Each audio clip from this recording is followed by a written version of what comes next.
সৃজিত এখন অতীত, আবারও এক হচ্ছেন তাহসান মিথিলা।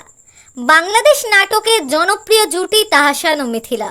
2017 সালে তাদের বিবাহ বিচ্ছেদের খবর প্রকাশ্যে আসে, কিন্তু সব কিছুকে ভুলে গিয়ে এই জুটি আবার একে অপরের সাথে।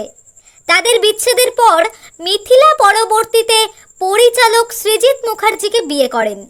তাহসান ও মিথিলার একটি মেয়ে আছে, এ কথা কারুরই অজানা নয়। মেয়ের জন্য দুজনেই দুজনের সাথে বন্ধুত্ব অটুট রেখে গেছেন, কিন্তু বিচ্ছেদের এত বছর পর তারা আবারও কেন একসাথে হচ্ছেন, আসুন সবটা জেনে নিই। একসাথে হচ্ছেন, তবে বাস্তব জীবনে নয়, এক হচ্ছেন পর্দায়।